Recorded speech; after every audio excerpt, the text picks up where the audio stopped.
오늘 본문에 있는 이 말씀을 가지고 싸우면서 기도하라 2라는 제목으로 하나님의 말씀을 증거하도록 하겠습니다. 여러분, 그 출애굽기 17장에는 두 가지의 이야기가 나온다고 제가 말씀을 드렸습니다. 제가 어제 새벽기도를 통해서도 말씀을 드렸습니다만, 어제 새벽기도 제목이 무엇이었습니까? 싸우면서 기도하라 라는 제목이 어제 새벽기도 설교 제목이었어요. 그러니까 오늘 본문 말씀은 싸우면서 기도하라 두 번째 이야기라고 볼 수가 있겠습니다. 그래서 출애굽기 17장에는 크게 두 가지의 사건이 나오는데, 첫 번째 사건은 이제 르비딤이라는 곳에 이스라엘 백성들이 왔을 때 물이 없었습니다. 그래서 이스라엘 백성들이 모세에게 이제 원망과 불평을 하는 거죠. 물이 없으니까 죽겠다, 물을 달라. 그래서 이제 모세가 지팡이로 반석을 쳤더니 그 반석이 깨어지면서 그곳에 뭐가 나왔습니까? 물이 솟아나는 그런 놀라운 역사가 일어났습니다. 실질적으로 지금 이스라엘 땅에 가면 그 르비딤이라고 하는 골짜기가 있습니다. 근데 실질적으로 그 골짜기에 나무들이 많이 있는 오아시스가 있습니다. 그 사진을 보니까 신기하더라고요. 주위에는 다 사막이에요. 근데 그 부분만 나무들이 막, 야조수들의 나무들이 막 있어요. 바로 그 장소가 바로 어떤 장소예요? 바로 모세가 지팡이로 반석을 쳤더니 물이 솟아나는 곳이라는 거죠. 그래서 그곳에 물이 있다 보니까 그 주위에만 뭐가 있습니까? 오아시스가 만들어져 있는 그런 땅이 지금도 있다라고 하는 겁니다. 아무튼 여러분, 그 르비딤이라는 곳에 반석을 깨트려서 생명수가 일어나게 했던 사건, 그 사건이 바로 이 출애굽기의 첫 번째 사건으로 나옵니다. 17장에 보면 두 번째 사건이 뭐냐면은, 두 번째 사건이 이제 오늘 본문에 나오는 내용이죠. 이 이스라엘 백성들이 처음으로 first로 전쟁을 하게 돼요. 그 전쟁에 관한 얘기가 나오고 있어요. 누구와 싸우느냐면 아말렉이라고 하는 족속과 전쟁을 하는 얘기가 나오고 있다라고 하는 겁니다. 여러분, 그 이스라엘 전체적인 역사를 봤을 때 이 아말렉 족속과 이스라엘 백성들이 하는 이 첫 번째 전쟁은 굉장히 큰 의미를 가지고 있습니다. 왜 이 의미 왜 중요하냐? 왜 첫 번째 싸움이 중요하냐? 앞으로 이스라엘 백성들이 수많은 사람들과 싸울 거예요. 그죠? 앞으로 계속해서 이스라엘 백성들이 광야를 돌아다니면서도 이방 족속들과 싸우고 가나안 땅에 들어가서도 싸우고 계속해서 이 전쟁을 하는 그런 모습들을 가지고 살아가게 된다는 거예요. 이스라엘 백성들이. 그럼 그 전쟁을 어떻게 해야 되느냐? 어떻게 시작하고 어떻게 진행하고 어떻게 마무리되느냐? 그 내용을 기록하고 있는 글이 바로 아말렉 족속과 전쟁하는 그 내용을 통해서 어떻게 해요? 앞으로 이스라엘 백성들이 전쟁을 해 나간다는 겁니다. 그러니까 한마디로 말하면 전쟁 매뉴얼이라고 할 수가 있어요. 전쟁은 어떻게 하라? 이렇게 하라. 그 내용이 적혀져 있는 글이 바로 오늘 본문에 나오는 말씀이다라고 하는 겁니다. 그래서 저는 여러분들이 오늘 이 아말렉 족속과 이스라엘 백성들이 싸우는 이 내용을 통해서 과연 하나님께서 이스라엘 백성들과 우리에게 주시는 영적인 교훈이 뭔가, 그런 내용들을 한번 오늘 본문에 있는 말씀을 하나하나 짚어가면서 여러분들과 한번 살펴보도록 하겠습니다. 여러분, 8절 말씀입니다. 여러분, 성경에 있는 8절 말씀, 프레젠테이션에 나오는 말씀 여러분 쳐다보셔도 됩니다. 8절에 있는 말씀 보겠습니다. 그때 아말렉이 와서 이스라엘과 르비딤에서 싸우니라 라는 말씀이 있습니다. 그때라는 말이 있어요. 그때가 어떤 때냐면 바로 르비딤 골짜기의 반석에 물이 터졌을 때, 바로 그때입니다. 그러니까 물이 없는 곳에서 물이 터졌다는 거죠. 그래서 이스라엘 백성들이 그 반석에서 나오는 물로 자신의 목을 축이면서 좀 이렇게 안정한 모습으로 이렇게 있는 바로 그때에 누가 쳐들어왔다고 그래 되어 있습니까? 아말렉이라고 하는 족속이 와서 이스라엘과 르비딤에서 싸웠다, 이렇게 얘기하고 있습니다. 성경에 보니까 이스라엘이 먼저 공격을 한 것이 아니라 아말렉이라고 하는 족속이 먼저 이스라엘을 공격했다라고 성경은 얘기하고 있습니다. 그러면 여러분, 이 아말렉 족속이 어떤 족속이냐? 출애굽기 36장 12절에 보면은 이 아말렉이라고 하는 사람 이름이 나오거든요. 근데 그 36장에 보면 족보가 나와요. 누구의 족보냐면 에서의 족보가 나옵니다. 그래서 여러분, 에서가 누굽니까? 야곱의 형님이죠. 그래서 원래 자기가 장자권이 있었는데 너무 배고프니까 사냥을 갔다 와서 팥죽 한 그릇 주고 야곱에게 어떻게 해요? 장자권을 팔고 팥죽을 먹은 바로 그 에서입니다. 그러니까 하나님의 축복을 어떻게 해요? 동생 야곱에게 팔았던 사람이라는 거죠. 결국에는 하나님께서 야곱은 축복하시고 에서는 하나님께서 어떻게 해요? 축복하지 않으셨다는 거예요.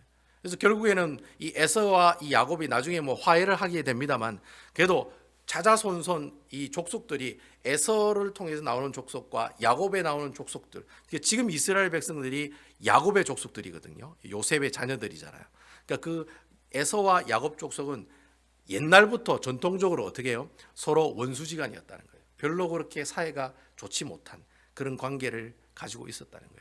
그래서 이 에서 족속을 우리가 성경에 보면 뭐라고 표현하고 있냐면 에돔 족속이라고 표현하고 있습니다. 그러니까 그 에돔 족속이 바로 아말렉 족속과 같은 족속이었다라고 하는 거죠. 보통 이 아말렉 족속은 이 양도 키우고 소도 키우고 이렇게 유목 생활을 하는 사람들이에요. 그러니까 한 곳에 정착해서 사는 사람들이 아니라 양을 이렇게 풀이 있는 곳으로 데리고 다니면서 이렇게 이리저리 돌아다니면서 사는 사람들이 아말렉 족속 사람이었습니다. 그래서 이 사람들이 주로 어디에 살았냐면 오늘 본문의 배경이 되는 르비딤, 이 르비딤이라는 곳이 시내산 밑에 있는 동네가 르비딤이라고 제가 말씀드렸죠. 시내산이 이래 있으면 밑에 이래 왜 동네들이 있지 않습니까? 그 동네 지역을 르비딤이라고 얘기합니다. 그래서 그 르비딤 그 땅이 이제 아말렉 사람들이 유목 생활하는 지역이었어요. 그리고 또 이스라엘 지도를 이렇게 보면 여러분 보시기에 이제 이쪽 편이죠. 남동쪽에 있는 위치에 있는 사막이 네게부 사막이라고 하는 사막이 있습니다. 근데 그 사막에 살고 있는 사람들이 아말렉 족속 사람들이었어요. 그래서 그래 아주 굉장히 넓은 지역을 이렇게 오가면서 유목 생활을 하고 있는 사람들이 아말렉 사람들이었다는 거죠. 근데 이제 이스라엘 백성들이 이 시내산을 통과해서 이렇게 지나가는데 그 아말렉 족속들이 잠시 거하고 있는 그 땅을 지나가게 되었다는 거죠. 그것을 아말렉이 어떻게 해요? 기분 나빠했다는 거예요. 신경질 난다는 거예요. 안 그래도 우리 조상 때부터 서로 같이 별로 그렇게 친하게 지내지 않은 그런 형제, 사실 형제지간이잖아요. 그죠? 큰형님이 그게 작은 동생이고. 근데 두 집안이 별로 사이가 안 좋다 보니까 이 아말렉 족속이 밑에 있는 야곱의 그 동생의 그 민족들을 보고 어떻게 해요? 공격하고 시기 질투하는 그런 모습으로 전쟁을 일으키게 되었다라는 겁니다. 바로 그런 내용이 바로 오늘 본문을 통해서 우리에게 얘기해 주고 있다는 거예요. 계속해서 이제 9절에서 10절, 11절에 있는 말씀 한번 살펴보도록 하겠습니다. 9절입니다. 모세가 여호수아에게 이르되 우리를 위하여 사람을 택하여 나가서 아말렉과 싸우라. 내일 내가 하나님의 지팡이를 손에 잡고 산 꼭대기에 서리라. 10절 여호수아가 모세의 말대로 행하여 아말렉과 싸우고 모세와 아론과 훌은 산 꼭대기에 올라가서 11절 모세가 손을 들면 이스라엘이 이기고 손을 내리면 아말렉이 이기더니. 오늘 9절과 11절을 보시면 좀 이상한 내용이 나옵니다. 무슨 내용이냐면은 사실 좀 이 이스라엘 백성들을 지금 출애굽한 상태잖아요, 그렇죠? 그리고 홍해 바다를 건너온 사람들이에요. 근데 사실 여러분 이스라엘 백성들이 애굽에 종살이를 몇 년 동안 합니까? 건 400년 동안 종살이를 하게 됩니다. 거의 뭐 1대, 2대, 3대, 4대 정도가 애굽에 종살이를 했다는 거죠. 근데 그런 사람들이 모세의 인도로 이제 출애굽을 하게 되고 홍해 바다를 건너서 이렇게 쭉 이렇게 길을 따라 가지고 지금 이제 시내산 밑에까지 오게 되었다는 거죠. 근데 중요한 것은 이스라엘 백성들은 여기까지 올 때까지 한 번도 싸움이라고 하는 싸움을 들어본 적도 없고 경험한 적도 없고 해본 적도 없다는 거예요. 전쟁 전자도 모르는 사람들이라는 거예요. 싸움 싸자도 모르는 사람들이 바로 이 이스라엘 백성들의 모습들이었다라는 거예요. 전혀 전쟁에 대해서 경험이 없는 이 사람들에게 지금 오늘 성경에 뭐라고 얘기하냐면 뜬금없이 모세가 여호수아에게 뭐라고 얘기합니까? 나는 기도하러 아론과 훌과 같이 산꼭대기를 올라갈 테이니 여호수아 너는 사람들 중에 싸우는 사람들 몇 명 뽑아가지고 몇십 명 몇백 명 뽑아가지고 어떻게 해요? 그 사람들과 가서 이 아말렉 족속 사람들과 어떻게 하라? 싸워라. 그렇게 얘기를 해요. 전혀 전쟁에 경험이 없는 사람인데도 불구하고 모세는 나는 올라가서 기도할게. 니는 사람들 뽑아가지고 전쟁에 나가서 싸우라. 이렇게 지금 얘기하고 있다는 거예요. 그러니까 사람의 인간적인 감정에서 봤을 때는 이상하다는 거예요. 왜 여러분 전쟁을 하려면 준비를 해야 되잖아요. 무기도 만들어야 되고 활도 만들어야 되고 뭐 탱크도 있어야 되고 미사일도 있어야 되고 총알도 있어야 되고 또 총하고 무기만 있으면 다 됩니까? 전략도 세워야 되죠. 우리가 높은 곳에서 싸울 것인지 낮은 곳에서 싸울 것인지 물을 이용할 것인지 물을 이용 안 할 것인지 밤에 공격을 할 것인지 낮에 공격을 할 것인지 어쨌든 여러 가지 옵션들이 있잖아요. 그런 옵션들을 정해놓고 싸움을 나가야 되는데 이건 뭐 뜬금없이 갑자기 모세가 여호수아한테 야, 너 가서 좀 싸워줄래? 나는 올라가서 기도할게. 그런 내용이 오늘 본문의 말씀을 통해 우리에게 얘기하고 있다는 거죠. 이걸 좀 어떻게 하면 쉽게 설명해 드릴 수 있을까라고 고민하다가 여러분 보통 그 자녀를 키우실 때 보면 자녀가 자전거를 처음 탈 때 여러분 아이들에게 자전거 타는 법 가르쳐 주셨죠? 그죠? 한 번씩 그렇게 하셨죠? 예. 다 하셨다고 하셔야 돼요, 여러분. 아이들이 이렇게 자전거 타는 거 옆에 딱 보잖아요. 그럼 아이들에게 자전거를 가르쳐 줄 때 어떻게 가르칩니까? 일단 자전거를 사야 돼요, 그죠? 그리고 자전거를 들고 뭐 교회 주차장이라든지 아니면 넓은 공원 같은 데를 가야 되겠죠. 그럼 이제 아버지가 아들에게 뭐라고 얘기합니까? 자전거가 어떻다는 거, 어떻게 간다는 거 설명을 해줘야 되겠죠. 야, 오른쪽 잡으면 뒷브레이크, 왼쪽 잡으면 앞브레이크, 페달을 이렇게 밟아야 돼. 그리고 너 자전거 타고 갈 때 쓰러지면 쓰러지는 쪽으로 핸들을 틀어야 넘어지지 않아. 뭐 그런 얘기도 해야 되고 또 꼭 헬멧을 쓰고 해야 돼. 뭐 꼭 그렇게 얘기를 해야 되죠. 저희 아이 막내 아들 같은 경우는 머리가 좀 크기 때문에 꼭 헬멧을 써야 됩니다. 안 쓰면은 머리부터 먼저 이렇게 지면하고 이렇게 부딪히기 때문에 꼭 헬멧을 써야 되거든요. 일단 헬멧도 꼭 써야 돼. 뭐 이렇게 얘기를 하고 뭐 여러 가지를 얘기해주고 또 아이가 자전거 타고 가면 뒤에서 아버지는 어떻게 합니까? 이 엉거주춤하니 똥 누는 자세로 계속 이를 쫓아가잖아요, 그죠? 애가 혹시 넘어질까 싶어가지고 계속 이를 쫓아가잖아요. 그렇게 해서 아이에게 자전거 타는 법을 그 아이들에게 가르쳐 준다라는 거예요. 근데 이 자전거를 아이들에게 가르쳐 주는 이 모습을 오늘 본문에 있는 모세가 하는 행동으로 우리가 다시 연결해서 얘기하면 그렇게 얘기하는 거예요. 하나님께서 이스라엘 백성들 자전거 탈 수 있도록 가르쳐 주는데 어떻게 해요? 자전거를 아이에게 갖다 주면서 이스라엘 백성들에게 갖다 주면서 야, 이 자전거는 이렇게 타고 저렇게 타고 조심해야 돼 이렇게 설명하는 것이 아니라 그 자전거 처음 배우는 이스라엘 백성들에게 어떻게 합니까? 자전거를 일단 던져줘요. 야, 너 이거 열심히 잘 타봐. 아빠는 뒤에서 기도할게. 네 절대로 다치지 않게 해달라고 내가 기도할 테니까 자전거 네가 알아서 타 라고 얘기하고 있는 상황이 바로 오늘 본문에 나오는 상황들이라는 거예요. 그러니까 제3자 입장에서 보면은 저런 아버지가 다 있나? 예? 그렇잖아요, 여러분. 저런 그 인정미가 하나도 없는 그런 아버지가 다 있냐라고 얘기할 수 있는 상황이라는 거예요. 자녀가 자전거를 배운다면은 친절하게 가르쳐주고 시범도 보여주고 그 아이가 자전거 탈 수 있도록 그 뒤에서 지켜봐야 되는데 지금 상황은 어때요? 그냥 자전거를 던져주고 너 열심히 타. 나는 위에 올라가서 네가 안 다치도록 내가 기도할게 라고 하고 있는 내용이 바로 오늘 본문에 나오는 내용이라고 하는 거예요. 근데 11절에 보면은 좀 더 황당한 그런 내용이 나오고 있어요. 11절 여러분 한번 같이 보시겠습니다. 모세가 손을 들면 이스라엘이 이기고 손을 내리면 아말렉이 이기더니. 모세가 손을 들었다는 말이 무슨 말이냐면 구약 성경에 보면 손을 들었다는 말은 하나님께 기도했다라고 하는 말입니다. 그래서 여러분들 구약 성경을 보시다가 내가 하나님 앞에 손을 들어 주를 보고 이런 뜻은 대부분이 그 사람이 하나님께 뭐 한다는 겁니까? 기도하고 있다라는 그런 표현으로 사용되고 있다는 거죠. 근데 모세가 하나님께 기도하면 그 전쟁에서 어떻게 한다는 거예요? 승리한다는 거예요. 그리고 또 모세가 손을 내리면 어떻게 돼요? 전쟁에서 실패한다는 거죠. 사실 우리가 이 성경의 말씀을 보면은 예수를 좀 처음 믿거나 아니면 새신자인 경우에는 분명히 궁금할 수가 있다는 거예요. 이상하다. 전쟁이라고 하는 것은 창을 들고 가든지 칼을 들고 가든지 탱크를 타고 가든지 미사일을 쏘든지 요즘에 여러분 TV 보시면 뭐 이스라엘하고 팔레스타인하고 뭐 미사일이 날라오고 뭐 이스라엘의 아이언돔이라고 하는 뭐 방어 미사일을 날려가지고 1000발 날라오면 거의 뭐 900발은 다 쏘아가지고 다 떨어뜨리고 요즘 그런 얘기 나오잖아요.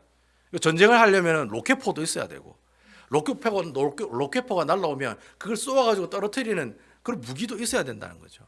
하나님께서 그런 무기들을 얘기하지 않으시고 오히려 뭐라고 얘기하고 있습니까? 손을 들면 이기고 손을 내리면 진다는 거예요. 뭐 혹시 하나님께서 무기를 주지 않으시면은 전략이라도 주시든지 뭐 가령 예를 들어서 야 오후 2시에 이쪽 편에 올라가서 오후 5시가 되면 너희들이 갑자기 이쪽으로 내려와가지고 반대편으로 기습하면은 아말렉 족속을 이길 수 있을 거야. 뭐 이렇게 전략을 세워가지고 작전을 짜면은 또 하나님께서 그 전쟁을 이기게 하실 수도 있다라는 거예요. 근데 이상하게도 오늘 성경에 보면은 무기를 준다는 얘기도 없어. 이렇게 싸우라고 얘기하는 그런 전략도 얘기해 주시지 않아. 오늘 성경에 보면 얘기하는 그 얘기는 단 한 가지예요. 모세의 팔이 내려오면 전쟁에서 지고 모세의 팔이 올라가 있으면 전쟁에서 이긴다는 거예요. 도대체 이 말씀이 무슨 말씀인지 이해가 되지 않는다는 거죠. 처음 성경을 보시는 분들한테는. 그래서 하나님께서 왜 이런 아말렉과 처음 싸우는 이 싸움의 모습 가운데 있을 때 모세가 손이 올라가면 이기고 모세의 손이 내려가면 진다라고 하는 이 내용을 우리에게 이야기하시는 이유가 뭘까요? 하나님께서 이 이유가 있다는 거죠. 그래서 이스라엘 백성 하나님께서 모세가 손을 올리고 내리는 모습을 통해서 분명히 하고 싶은 이야기가 있었다는 거예요. 꼭 이스라엘 백성들에게 첫 번째 싸움을 해나가는 이스라엘 백성들에게 하고 싶은 내용이 있었다는 거예요. 그럼 그 내용이 뭐냐라는 거예요. 머리부터 발끝까지 모든 전쟁은 누구의 것이다? 여호와 하나님의 것이다. 여러분 아멘입니까? 머리부터 발끝까지 처음부터 끝까지 모든 전쟁은 하나님의 손에 달려 있다는 거예요. 전쟁을 플랜하고 그걸 프로세싱하고 그걸 나중에 어떻게 해요? 컨펌하고 다시 다 어떻게 해요? 그것을 다시 전쟁을 과연 이길 수 있었던 것을 다시 한번 이렇게 다시 생각해보는 그런 모든 과정들이 첫 번째부터 끝에까지 모든 과정들이 다 누가 주관하고 계신다는 거예요? 여호와 하나님이 다 간섭을 하고 계신다는 거예요. 그 얘기를 이스라엘 백성들에게 이 아말렉과 싸우는 첫 번째 전쟁을 통해서 이야기하고 싶었다라고 하는 거예요. 하나님께서는 이스라엘 백성들이 단순히 전쟁에서 이기면 좋죠. 전쟁에서 이기면 좋죠. 그럼 자기 가족들을 보호할 수가 있으니까. 그러한 단순한 이득을 위해서 하나님께서 이러한 전쟁을 일으키시게 이런 환경을 만들어 주신 게 아니라는 거예요. 하나님께서 왜 이런 환경을 주셨을까? 왜 이런 환경들을 만들어 주시고 왜 이스라엘 백성들이 전쟁 전자도 모르는 사람들에게 전쟁을 할 수 있도록 하나님께서 이 환경까지 이끌어 가셨느냐? 이유가 뭐냐? 그것은 바로 이 전쟁을 통해서 하나님이 누구인지를 얘기하고 싶으셨다는 거예요. 나 이런 사람이야. 이 전쟁을 통해서 내가 이 전쟁을 어떻게 하고 있다? 주관하고 있다는 거예요. 내가 쥐고 있다는 거예요. 고로 너는 누구를 바라봐야 돼요? 오직 주님만 바라봐. Only you, only God. 오직 하나님만 바라보는 그런 모습이 있기를 원해 라는 메시지를 오늘 이 사건들을 통해서 우리에게 말씀해 주고 있다라고 하는 겁니다. 그래서 여러분 출애굽기 우리가 지금 17장을 보고 있는데 16장에 보면 무슨 내용이 나오냐면 만나와 메추라기에 관한 내용이 나와요. 그 만나와 메추라기 얘기가 나올 때 하나님께서 내가 왜 만나와 메추라기를 주는지 아니? 라고 질문을 던지면서 그 만나와 메추라기를 주는 이유를 설명하는 구절이 두 구절이 나와요. 거기 두 구절이 뭐 똑같은 얘기이지만 그 두 구절을 살펴보면 출애굽기 16장 6절에 보면 그 내용이 첫 번째 나오고요. 그리고 11절에 보면 또 그 내용이 나와요. 6절에 있는 말씀 먼저 보겠습니다. 출애굽기 16장 6절입니다. 여호와께서 너희를 애굽 땅에서 인도하여 내셨음을 알 것이요. 다시 그럼 11절에 있는 말씀 보겠습니다. 내가 여호와 너희 하나님인 줄 알리라 하라 하시니라. 이 말씀이 무슨 말이냐면 하나님께서 이스라엘 백성들에게 만나도 주시고 메추라기도 주시고 물이 필요할 때는 반석을 깨트려서 물까지 주시고 왜 하나님께서 이렇게 먹고 마시는 문제를 해결해 주셨느냐? 이유가 뭐냐? 이스라엘 백성들이 잘 먹고 잘 살고 편안하고 안락한 광야 생활을 위해서 하나님이 그런 복지시설을 허락해 주셨느냐? 아니라는 거예요. 하나님께서 그런 기적과 이적을 베풀어 주신 이유는 내가 누구인지를 알아라는 거예요. 내가 너를 어떠한 사람이라는 걸, 어떠한 존재라는 걸 알아라. 출애굽에서 구원시켜 주신 여호와 하나님이라는 사실을 알아라는 거예요. 예수 그리스도의 보혈의 은혜로 말미암아 여러분들이 영원한 지옥불에 던질 인생이었지만 예수님을 믿고 구원을 받은 후에 하나님 나라의 천국 백성이 되어 그 천국 백성이 되게 해주신 분이 바로 누구세요? 예수 그리스도라는 거예요.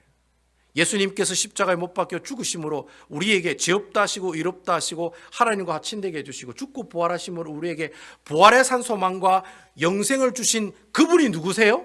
주님이시라는 거예요. 그분을 잊지 말고 기억하라는 뜻으로 오늘 이 하나님께서 만나도 주시고 메추라기도 주시고 반석에 물도 터뜨려 주시고 오늘 본문에 있는 말씀처럼 아말렉과 싸워서 전쟁하는 모습까지 주님께서 인도하셨다는 거예요. 왜 그렇게 인도하셨느냐? 이유는 하나예요.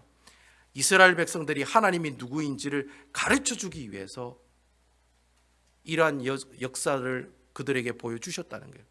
내가 참 배가 고파요. 내가 참 목이 말라요. 내가 지금 살아가면서 내 인생에 큰 위험이 다가와요. 이럴 때마다 여러분 어떻게 하라는 겁니까? 내게 먹을 것을 주시고 마실 것을 주시고 내 어려움을 벗어나게 해주시는 분은 누구예요? 문영주 목사가 아니고 누구예요? 여호와 하나님이시라는 거예요. 그거 알라고, 그거 기억하라고 주님께서 오늘 우리에게 이러한 모습들, 이러한 이야기를 이 말씀을 통해 우리에게 전달하고 계시다는 거예요. 이스라엘 백성들이 400년 동안 애굽의 종살이로 하고 있다가 출애굽을 하게 되죠.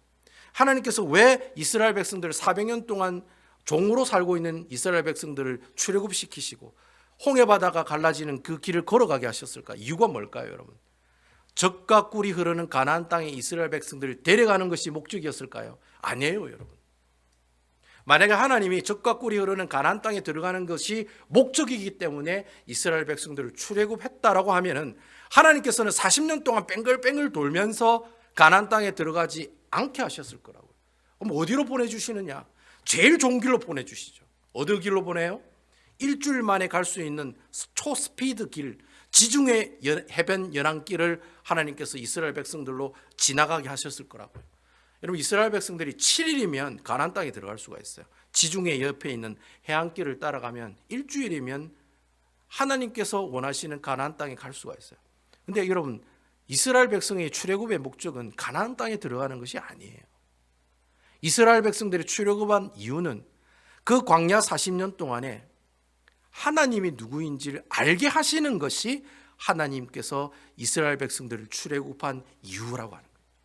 왜 하나님께서 여러분들 이 땅에 살게 하시면서 어렵고 힘들고 고통스러운 모습들, 왜 그 잘 살고 있는 한국에 그 모든 재산 다 팔고 미국 와가지고 하루에 10시간 동안 일하면서 일주일 내내 쉬지도 못하고 일하시는 그 모습들, 왜 그렇게 살아가세요, 여러분? 이유가 뭐예요? 여러분, 잘 먹고 잘 살게 하기 위해서 100만 불, 200만 불짜리 집 사시고 살아가기 위해서 좋은 차, 좋은 음식 먹으며 살아가기 위해서 하나님께서 그런 환경을 주셨나요? 아니라는 거예요. 이 미국 땅에 와서 누구를 알아라고? 하나님을 알아라고, 하나님을 만나라고, 하나님을 경험하라고 하나님께서 여러분들 이 땅에 오셔서 여러분들에게 이런 환경들을 주신다는 거예요. 그래서 여러분, 신약 성경에 보면은 고린도전서 10장 1절에서 2절에 보면 사도 바울 선생이 출애굽에 관한 내용을 쭉 기록한 내용이 나옵니다. 그 내용 중에 1절과 2절에 보면 그런 얘기가 있어요. 고린도전서 10장 1절과 2절에 보면 그런 말씀이 있습니다. 형제들아, 나는 너희가 알지 못하기를 원치 아니하노니 우리 조상들이 다 구름 아래에 있고 바다 가운데로 지나가며 2절 모세에게 속하여 다 구름과 바다에서 세례를 받고. 사도 바울 선생이 아주 기막힌 표현을 쓰고 있어요. 이스라엘 백성들이 홍해바다를 건너가잖아요.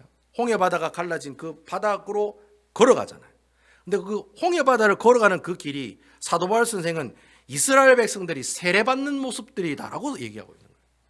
여러분, 세례가 뭡니까? 여러분, 내가 침례를 받는다는 말이 무슨 말일까요?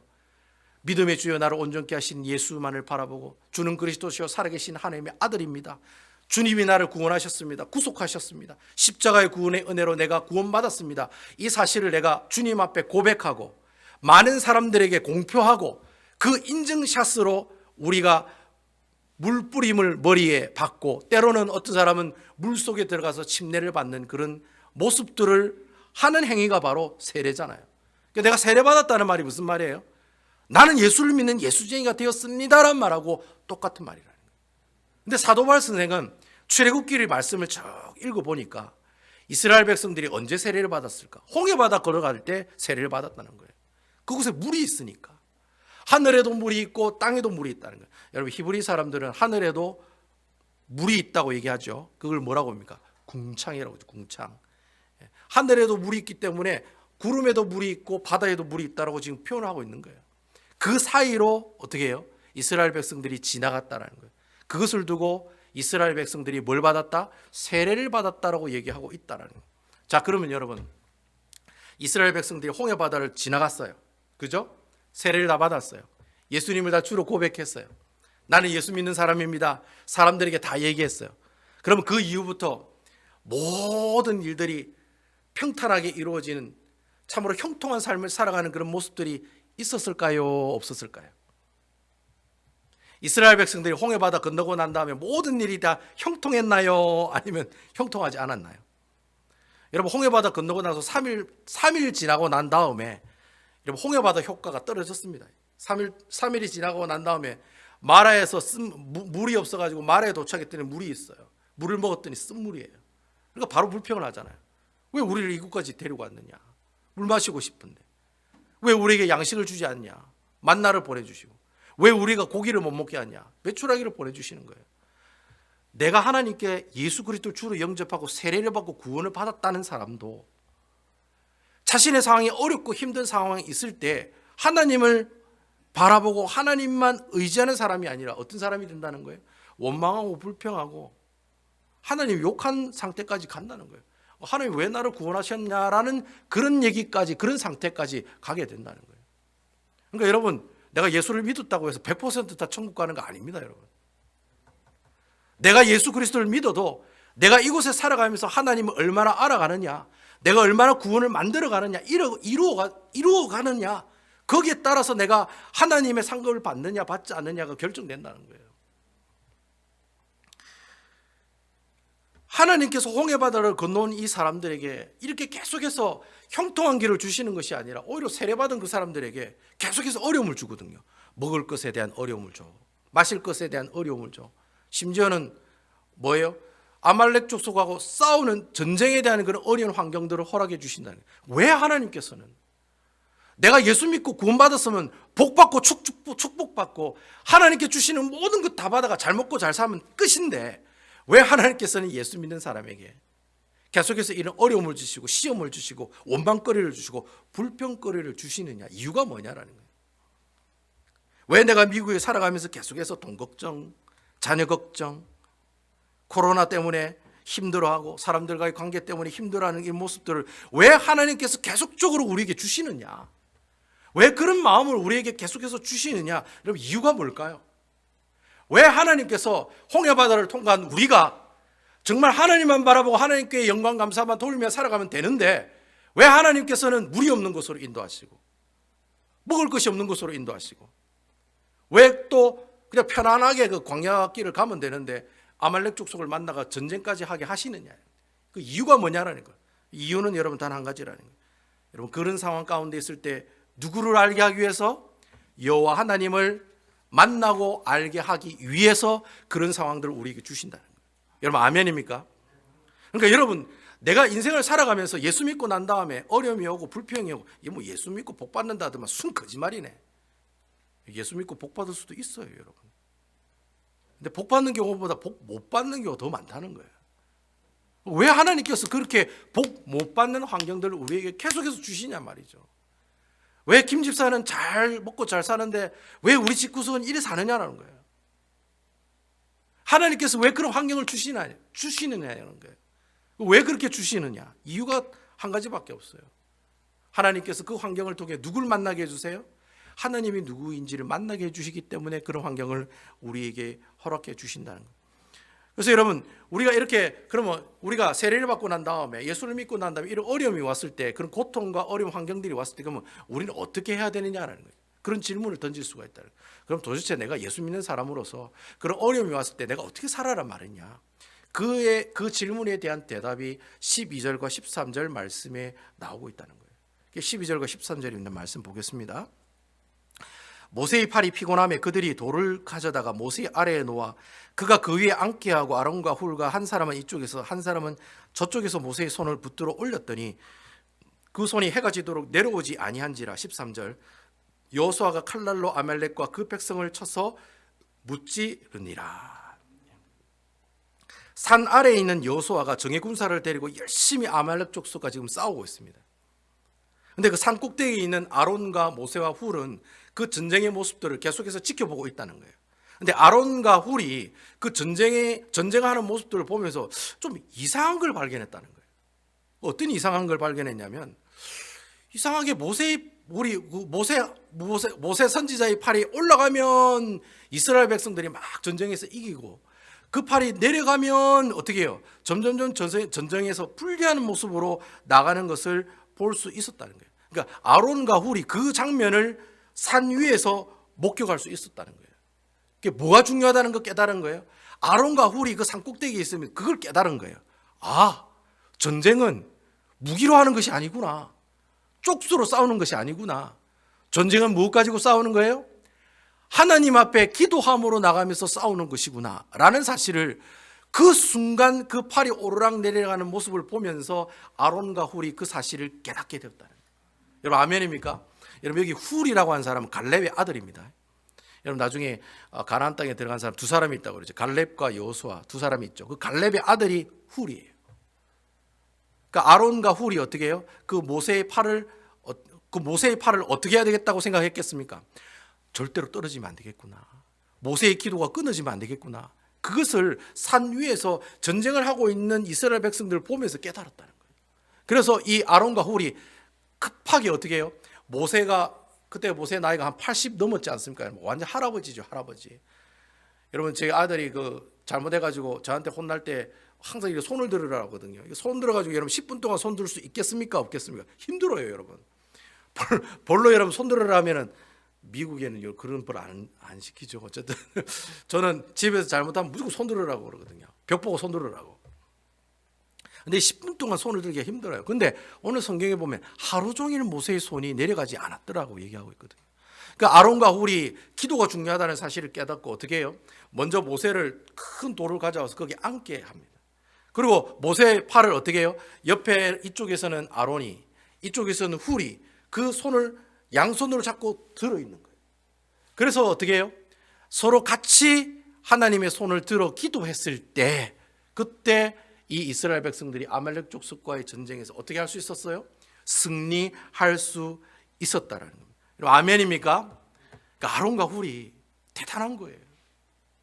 그 꼭대기에서 모세의 팔이 오르락 내리락하는 것이 그것이 우리의 모든 존폐의 모든 우리 인간의 생사하복이 그 모세의 팔에 달려있다는 사실을 깨닫고 모세의 팔이 땅에 떨어지지 않게 하기 위해서 그러한 지혜로서 어떻게 해요? 모세의 팔을 계속해서 들게 함으로 이스라엘 백성들이 아말렉 족속과 싸움에서 이기도록 만드는 놀라운 역사를 나타나게 했다라고 하는 것입니다. 사랑하는 성도 여러분, 우리가 살아가다 보면은 목마름에 대한 어려움이 옵니다. 내가 먹고 살아가는 문제에 대한 어려움이 오게 돼 있어요. 그리고 여러분 이 아말렉 족속과 전쟁하는 모습들처럼 말도 안 되게 나는 싸울 준비가 되어 있지도 않는데도 불구하고 하나님께서 나라와 계속 싸우는 곳으로 보내세요. 전쟁하는 곳으로 보내세요. 여러분 우리가 그런 문제가 있었을 때, 그런 문제를 만났을 때, 그런 목마름의 그런 어떤 내가 먹고 사는 그런 1차적인 문제에 내가 가지고 있었을 때, 여러분 우리가 해야 될 가장 첫 번째 일이 무엇입니까? 여러분 바로 하나님 앞에 어떻게 하는 거예요? 무릎 꿇고 기도하는 것인 줄로 믿으시기 바랍니다. 예수 그리스도를 믿는 사람들은 내게 어려움이 없고 내게 전쟁과 같은 그런 시련이 내게 왔을 때 우리가 할 수 있는 일은 하나밖에 없어요. 여호와 하나님 앞에 어떻게 해요? 무릎 꿇고 주님 앞에 부르짖는 것입니다. 부르짖는 거예요. 그것밖에 할 게 없는 거예요. 하나님께서 그런 어려움을 주셨을 때 우리가 주님 앞에 기도했을 때 그 기도가 어떤 행위들입니까? 주님은 이 모든 것을 주관하시는 분이십니다 라는 고백이 바로 기도잖아요. 그래서 내가 먹을 것이 없을 때 하나님께 기도하는 거예요. 먹고 사는 모든 문제들은 주님께서 하시는 일이오니 주님께서 붙잡아 주옵소서 라고 기도하면 하나님께서는 또 때와 장소에 따라서 하나님께서 까마귀를 보내주셔가지고 그 굶주려 있는 그 로뎀나무 밑에 있는 그 죽어가는 그 엘리야를 하나님께서 어떻게 해요? 까마귀를 통해 그 입에 물고 있는 빵을 통해서 먹고 살리시게 하신다는 거예요. 여러분 기도는 여러분들이 가지고 있는 모든 문제의 출발이 되고 또 그런 모든 문제를 해결하는 놀라운 역사가 있는 최고의 방법이자 최선의 방법임을 기억하고 살아가시는 여러분 되시기를 주님의 이름으로 축원을 드리겠습니다. 그래서 여러분 14절에서 16절에 보면은 하나님께서 그렇게 말씀하세요. 14절에서 16절에 보시면 여호와께서 모세에게 이르시되 이것을 책에 기록하여 기념하게 하고 여호와의 귀에 외워 들리라. 내가 아말렉을 없이하여 천하에서 기억도 못하게 하리라. 15절 모세가 제단을 쌓고 그 이름을 여호와 니시라 하고 16절 이르되 여호와께서 맹세하기를 여호와가 아멜렉과 더불어 대대로 싸우리라 하셨다 하였더라. 하나님께서 이 아말렉과 첫 번째 싸우는 싸움이 너무 중요하기 때문에 오늘 성경에 어떻게 하라고 얘기하고 있습니까? 책에 기록하고 기념하고 그것이 귀에 떠나지 않도록 계속해서 어떻게 해요? 외우라고 말씀하고 있는 거예요. 주님께서 우리에게 전쟁을 주셨지만 내가 주님 앞에 그 문제를 들고 기도했더니 하나님께서 이렇게 역사하셨더라. 이런 얘기를 외워가지고 누구에게 얘기해줘요? 밑에 있는 자손들에게 자자손손 계속해서 말로서 그들에게 가르치고 얘기해 주라고 오늘 성경은 우리에게 얘기하고 있다는 거예요. 제가 이 말씀을 준비하면서 우리 포동교회 김은호 목사님이 그런 설교를 하시더라고요. 우리가 하나님의 기적을 맛보려면은 5가지를 해야 된다는 거예요. 5가지. 이걸 이제 오기라고 하더라고요. 오기. 그분이 이제 그렇게 말 하나하나 하면서 그렇게 하나 둘 셋 넷 5가지를 얘기하는 게 특징이시거든요. 내가 하나님의 기적을 경험하려면 오기가 있어야 된다는 거예요. 그 오기가 뭐냐? 하나님의 은혜를 어떻게 해요? 기억하고 기록하고 기념하고 그걸 기도하면 하나님께서 뭘 보여주세요? 기적을 보여주신다. 아멘. 내가 하나님의 은혜를 기억하고 기록하고 기념하고 기도하면 하나님께서 그제서야 뭘 보여주세요? 기적을 보여주신다. 여러분 아멘이십니까? 그런 거예요. 하나님이 내게 주신 그 구원의 은혜, 구속의 은혜, 나와 지금까지 함께 하신 그 하나님의 놀라우신 동행하심과 임재함의 모습들을 기억하고 기록하고 기념하고 기도하는 사람에게 하나님께서 뭘 보여주세요? 기적의 역사를 우리에게 보여주신다. 여러분 이제 밖에 나가면 우리가 마스크를 벗어도 된다고 이제 가버먼트에서도 그렇게 광고하고 있지 않습니까? 백신을 맞은 사람들은 실내에서도 마스크를 벗고 지낼 수 있다고 그렇게 얘기하지 않습니까? 제가 토요일 날에 아침에 식당을 갔는데 거기 다 어르신들이 와가지고 식사를 하거든요. 아무도 마스크 한 사람이 없어요. 한국 사람은 마스크를 하고 한국 사람은 마스크하고 아무도 마스크를 안 하시더라고요. 그래서 여러분 그렇다고 여러분 우리가 이전에 신앙생활 했던 그 환경으로 100% 우리가 돌아갈 수가 있느냐? 그렇게는 또 안 되지 않습니까? 그렇게 돌아가지는 못하잖아요. 아직도 일상의 삶을 우리가 살아가지만은 아직도 불편함들이 있죠. 마스크 써야 되고 마스크 쓰고 돌아다녀야 되고 또 내가 일을 할 수 있는 그 일 시간도 줄어들게 되고 내가 활동하는 시간도 제약이 되고 어렵고 힘든 때가 있다라는 거죠. 근데 내가 이러한 어려운 환경에 있을 때마다 우리가 하나님께 할 수 있는 전공법, 우리가 하나님께 할 수 있는 최고의 방법, 최선의 방법이 무엇이냐? 바로 여호와 하나님께 어떻게 하는 거예요? 손을 들고 주님 앞에 나가는 거예요. 기도하며 주님께 나가는 것이다라는 겁니다. 여러분 사무엘상 2장에 보면은 한나의 기도가 나와요. 그리고 사무엘하 끝에 가면은 다윗의 기도가 나와요. 그래서 여러분 사무엘상하는 기도로 시작해서 기도로 끝나는 책이 사무엘상하에 나오는 내용이에요. 근데 여러분 한나가 하나님 앞에 기도할 때 어떻게 기도합니까? 자녀를 가지지 못한 그 아픔, 그렇다고 주위 사람들에게 욕을 얻어먹고 상처받은 그 심정, 그 마음을 들고 그 문제를 들고 이 한나가 누구에게 찾아갑니까? 하나님에게 찾아가잖아요. 그때 하나님께서 주신 자녀가 누구예요? 사무엘인 거예요. 다윗이 하나님 앞에 이제까지 하셨던 모든 것들을 주님 앞에 찬양드리고 영광을 들려 그들이 시련이 오고 아픔이 왔을 때마다 다윗이 하나님 앞에 뭘 하며 나갑니까? 항상 기도하면서 나갑니다. 그가 죄를 지었을 때도 회개 기도하고 하나님께서 주시는 그 은혜 가운데서도 기도하고 다윗이 그렇게 하나님 앞에 가지고 있는 문제가 있을 때마다 주님 앞에 어떻게 했습니까? 기도하며 나가는 그런 인생을 살아갔다는 거예요. 그러니까 여러분 그 사람들이 무엇을 봅니까? 기도를 통해 기적을 경험하게 되는 것입니다. 여러분 기도밖에 없습니다. 제가 이 말씀 준비하면서 우리 교회가 가지고 있는 문제를 해결할 수 있는 방법은 기도밖에 없습니다. 여러분 기도를 포기하시면 하나님께서 이 교회를 버리십니다. 기도의 자리를 지키십시오. 직장에서 기도하실 수 있으시면 직장에서 기도하십시오. 가게에서 기도하실 수 있으면 가게에서 기도하십시오. 단 1분이라도 좋으니까 하나님 앞에 기도하십시오. 기도가 끝나는 그 순간부터 하나님의 역사가 끝이 나는 것입니다. 그래서 여러분 기도 쉬는 죄를 범치 않겠다고 사무엘 선지자가 그렇게 얘기하잖아요. 기도 쉬는 죄를 내가 범치 않지 않겠다고. 기도 쉬는 거 죄입니다, 여러분. 기억하셔야 됩니다, 여러분. 기도를 쉬는 건 죄입니다. 기도를 쉬면 안 됩니다. 다른 거 다 포기해도 기도하는 거 절대 포기하시면 안 돼요. 시편 81편 10절에 보면은 아삽이라고 하는 사람이 지은 시가 시편 81편에 나오는 시예요. 근데 그 아삽이 성가대 대장이거든요. 그 아삽이 81편 10절에 보면 하나님을 그렇게 찬양합니다. 시편 81편 10절에 보면 나는 너를 애굽 땅에서 인도하여 낸 여호와 내 하나님이니 내 입을 넓게 열라 내가 채우리라. 아멘. 내 입을 넓게 열으란 말이 무슨 말이에요? 기도하라는 말이에요. 기도하면 할수록 하나님이 그것을 어떻게 해요? 채워주신다는 거예요. 아멘이시죠? 기도할 때 채워주시는 거예요. 아무것도 안 하면 안 채워주세요. 하나님께 기도할 때 내 입을 열어 주 앞에 내 문제를 내려놓고 하나님 앞에 간구하고 기도했을 때 그때 하나님께서 기적을 채워주시고 은혜를 채워주시고 하나님의 놀라운 역사를 채워주신다는 거예요. 기도하면 하나님이 채워주실 줄로 믿으시기 바랍니다. 기도하면 하나님이 우리의 문제를 해결해 주실 줄로 믿습니다. 제가 요즘에 한동안 기도가 너무 안 돼가지고 너무 힘들었어요. 근데 제가 이 말씀을 준비하면서 하나님께 저에게 던진 마지막 교훈이 그건 것 같아요. 기도해라. 기도해라. 네가 기도해라. 네가 죽어라. 네가 기도하면 된다. 하나님 대답이 그거였어요. 그래서 제가 앞으로 여러분들께 계속해서 기도에 대해서 강조할 겁니다. 제가 앞으로 6월달, 7월달, 8월달 한 석 달 정도 계속해서 여러분들에게 기도를 강조할 것입니다. 하나님의 말씀 보는 큐티도 강조하고 기도도 강조할 것입니다. 기도도 강조할 거예요. 잠시 초만이라도 하나님한테 기도하는 사람이 되십시오. 기도하는 사람이 되십시오. 기도할 거리가 없으면은 기도할 거리를 달라고 기도하세요. 그러면 하나님께서 기도의 제목을 여러분들에게 허락하실 것입니다. 아말렉과의 전쟁에서 하나님께서 이스라엘에게 원하는 것은 한 가지였습니다. 하나님이 누구인지를 알아라.